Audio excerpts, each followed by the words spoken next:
Hello అందరికీ, ఎలా ఉన్నారు అందరూ? అందరూ బాగుండాలి, అందులో నేను ఉండాలి.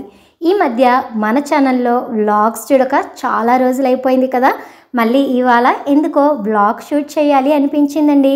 అందుకే వ్లాగ్ మార్నింగ్ అయితే స్టార్ట్ చేసేసాను. మార్నింగ్ అంటే ఫస్ట్ వంట దగ్గరికే వచ్చేస్తానండి. ఎందుకు అంటే పిల్లలకి బాక్సులు కట్టాలి కదా, అందుకోసం వంట పని దగ్గరే మొదలు పెడతాను అనమాట. రెగ్యులర్గా చేసే పనులే కదా, వీటి గురించి మాట్లాడుతూ వ్లాగ్స్ చూస్తే మీకు బోర్ కొడుతుంది. నేను ఈ మధ్య ఒక కథ విన్నానండి. సో మీరు ఎవరైనా వినకుండా ఉన్నారేమో తెలియదు కదా, సో మీతో షేర్ చేసుకోవాలి అనిపించింది. నాకైతే చాలా బాగా నచ్చేసిందండి. ఆ కథ వింటూ ఈ వ్లాగ్ చూసేయండి. ఒక ఊరిలో పాములు ఎక్కువగా ఉండేవట. అవి మనుషుల్ని కుడుతూ ఉంటే మనుషులు చచ్చిపోతూ ఉండేవాళ్ళు. సో ఇది ఇలాగే కంటిన్యూ అయితే ఇంకా ఆ గ్రామంలో ఎవ్వరూ బ్రతకరు అన్న ఉద్దేశంతో వీళ్ళందరూ అంటే గ్రామస్తులందరూ కలిసి ఒక ఋషి దగ్గరికి వెళ్ళి, అయ్యా ఇలా పాములు మమ్మల్ని చంపేస్తున్నాయి, ఇంకా కొద్ది రోజులు పోతే మేము ఎవ్వరము మిగలము, దీనికి ఏదైనా ఉపాయం చెప్పండి అని అడిగారంట. అప్పుడు ఆ ఋషి గారు ఆ గ్రామానికి వచ్చి ఆ గ్రామంలో పరిస్థితులను చూసి పాములతో మాట్లాడారంట. మీరు ఇలాగా అందరినీ చంపేస్తే ఎలాగా, మీరు ఎవరిని కాటు వేయొద్దు అని చెప్పాడంట. ఆ మాట విని పాములు ఏం చేశాయంట, ఎవరైనా సరే వాళ్ళ దగ్గరికి వచ్చినా వాళ్ళని చంపడానికి ట్రై చేసినా అసలు కాటు వేయటం కాదు కదా, బుస కూడా కొట్టడం లేదంట. దాంతో కొద్ది రోజులకి ఏమైంది, సీన్ రివర్స్ అయ్యింది. పాములన్నింటినీ కూడా మనుషులను చంపడం స్టార్ట్ చేసేశారు. సో పాములు చాలా తగ్గిపోయాయి. ఒకరోజు ఆ ఋషి గారు ఆ గ్రామం మీద వేరే ఊరికి వెళ్తూ సరే ఇక్కడ పరిస్థితి ఎలా ఉందో చూద్దామని చెప్పేసి గ్రామంలోకి వెళ్ళారంట. ఆ గ్రామంలో ఎక్కడ చూసినా పాములు కనిపించట్లేదంట. ఏమైంది అని చెప్పి వెతుక్కుంటూ వెళ్తూ ఉండగా ఒక పాము కనిపించిందంట. ఏంటి పాములే లేవు, ఏమైపోయాయి అని చెప్పి. అప్పుడు ఆ పాము చెప్పిందంట, మీరే కదా స్వామి చెప్పారు ఎవరిని కాటు వేయొద్దు అని చెప్పేసి, మేము అలా మంచిగా ఉండటం వల్ల మనుషులకు మా మీద భయం పోయి మమ్మల్ని చంపడం మొదలుపెట్టాయి. సో మా తరం అంటే ఏమంటారు, పాముల వంశము అంతరించిపోతుంది దానివల్ల, ఇక కొద్దో గొప్ప తప్ప పాములు అసలు ఈ ఊర్లోనే లేవు అని చెప్పాయట. అప్పుడు ఆ ఋషి గారికి చాలా బాధ అనిపించి, నేను కాటు వేయొద్దని మాత్రమే చెప్పాను, మీ జోలికి ఎవరైనా వస్తే బుస కొట్టద్దు అని చెప్పలేదు. మీ జోలికి వచ్చినప్పుడు కనీసం బుస కొట్టడం మరి మర్చిపోవద్దు కదా, మీరెందుకు ఇలాంటి తప్పు చేశారు అని అడిగాడంట. అప్పుడు పాములన్నీ ఆలోచనలో పడ్డాయి. అంతే కదండి, మన జోలికి ఎవరైనా వస్తే పాపం అని చెప్పి వదిలేయకూడదు. వదిలేస్తే చూస్తున్నారు కదా, పాముల్ని చంపేసినట్లే మనల్ని కూడా కొట్టి చంపేస్తుందండి ఈ సమాజం.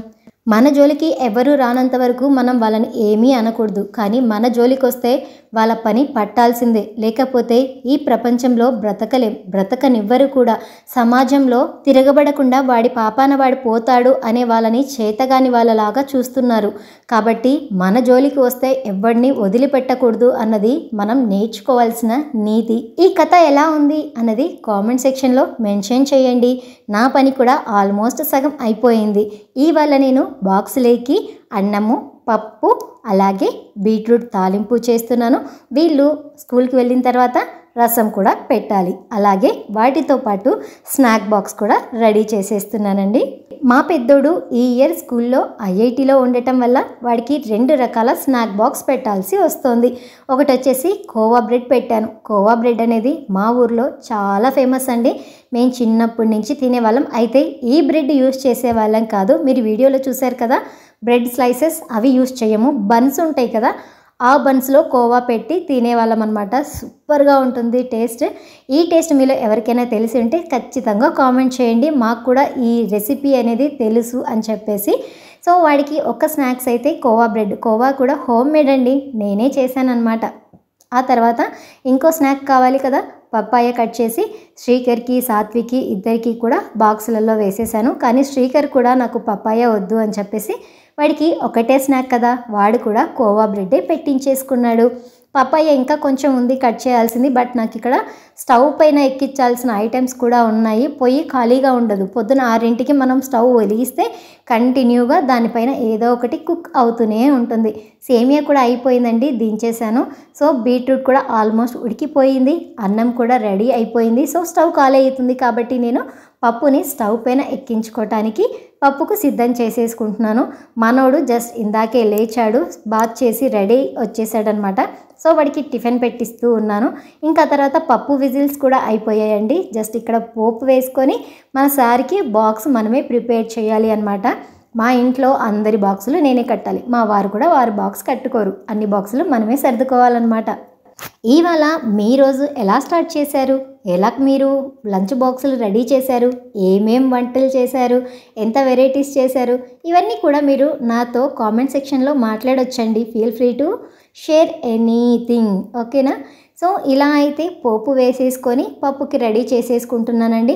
వంట పని అంతా అయిపోయింది. సో నెక్స్ట్ వచ్చేసి ఇల్లు క్లీనింగ్. మ్యాక్సిమం సాత్విక్ వెళ్ళటానికంటే ముందే ఇల్లు క్లీన్ చేయడానికి ట్రై చేస్తాను. ఎందుకు అంటే పాచి ఇంట్లో నుంచి వెళ్ళకూడదు అంటారు కదా, ఒక్కొక్కసారి కుదరకపోవచ్చు కూడా.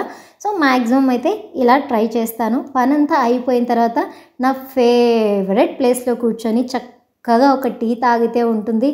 ఆహా, యాక్చువల్గా ఇది బ్యాక్ కెమెరా పెట్టుకొని షూట్ చేసుకున్నాను.